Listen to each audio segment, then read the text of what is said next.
Now, my next guest is Crisp, and Crisp is a Sydney street artist. And Crisp recently painted a mural to highlight the importance of voting, especially considering the turmoil and division unfolding in the US and the climate impacts we have seen here in Australia through bushfires and drought. Having your say at the polling booths has never been more important than now. Unfortunately, though, someone in the community where the mural was located deemed it too political, so they defaced it on its first night and robbed the rest of the community the opportunity to see the completed work. We're joined by Crisp this morning to talk about this recent project and what went down. Crisp, thank you so much for joining us. Thank you very much for having me on the show. Now, your mural was titled Vote or Die, Deal with the Devil. What was it a painting of? Basically, I depicted Trump shaking hands with Scott Morrison. It was from a photograph from a meeting they had.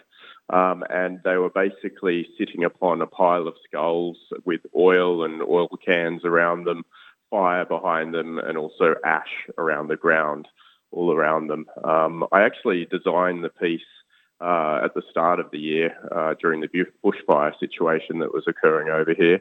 But with the elections coming up shortly, I found it pretty prominent to get the message out as soon as possible to try to promote people to go out and vote, especially in the US, to create positive change and, get people to take the climate more seriously. Yeah, become part of the solution, people. Exactly. How long did it take you to paint?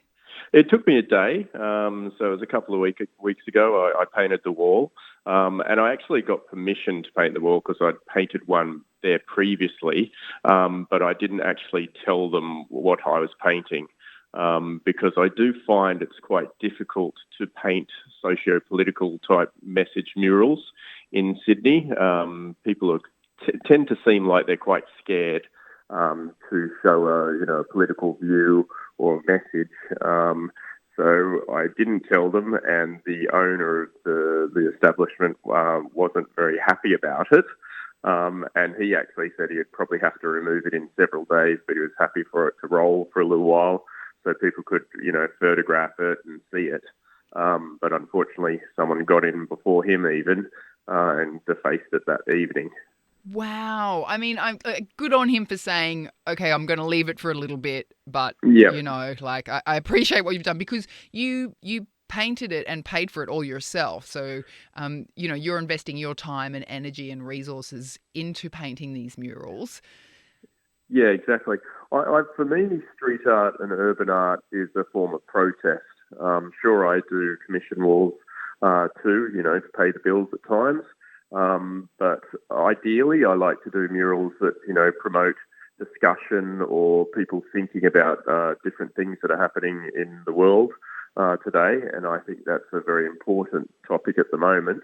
I tend to, fund some of my own murals because I find, no one else is probably going to fund a mural like that. Why is it important to you to put work out there that pushes the boundaries?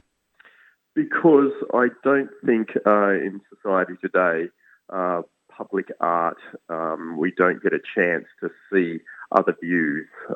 In the public domain, it's either advertising or corporate visual pollution and stuff that's sanctioned by councils. So it's one person's or a government's opinion of what should be seen in the public domain. So I think it's important as a community that people are allowed to express themselves due to freedom of speech, etc., to express different opinions and subjects. And then, even if people disagree, at least they see it and they can think about it and promote discussion. And when people were walking past as you were painting it, were they kind of talking to you about it, or were you still keeping pretty quiet on what the final picture was going to be? That's one of the things I love about painting in the street is the interaction with the public. And to be honest, the majority of people loved it and thought it was great. Funnily enough, even the owner agreed with it, but he just said because it's depicting two very unliked individuals, He just didn't want it on his wall, and he was getting phone calls already about people saying, "Oh, you've got Trump and Morrison painted on your wall."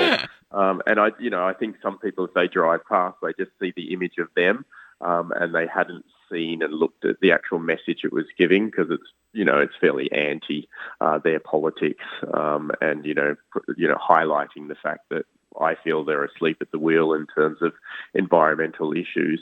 And they're more about short-term gain and keeping corporations happy. I think with in the street, it's very important that the community has a say as well, and what goes up and what we see. Maybe he was worried about getting egged.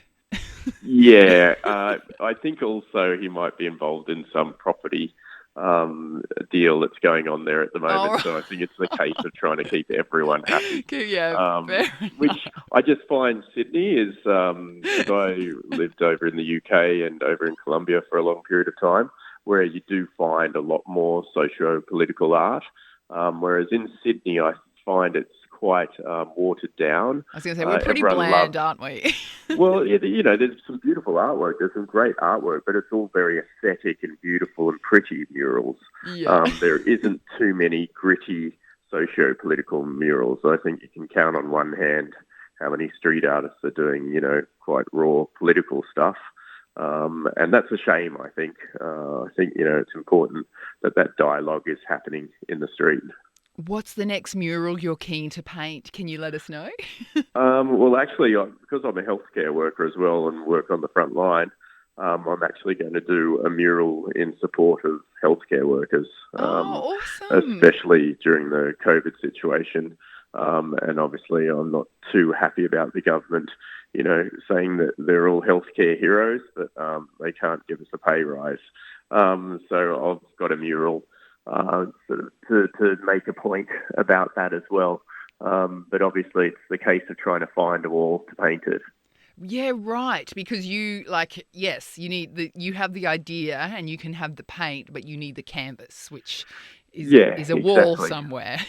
Yeah, I do stencil murals mostly. I design them on a computer from photographs or drawings, and then I print them out on card, cut them out, and that's how I get them quite large scale. I sort of do them in a grid pattern, and then go out on the street, stick them up, spray paint them, and then I usually do freestyle spray paint colour as well, and textures and backgrounds, and then I replace the stencil. So it's a different type of technique than other freestyle spray painters, but I like the aesthetic that it gives. I love it. Crisp, thank you so much for your time, and thank you so much to your commitment to art and pushing the boundaries.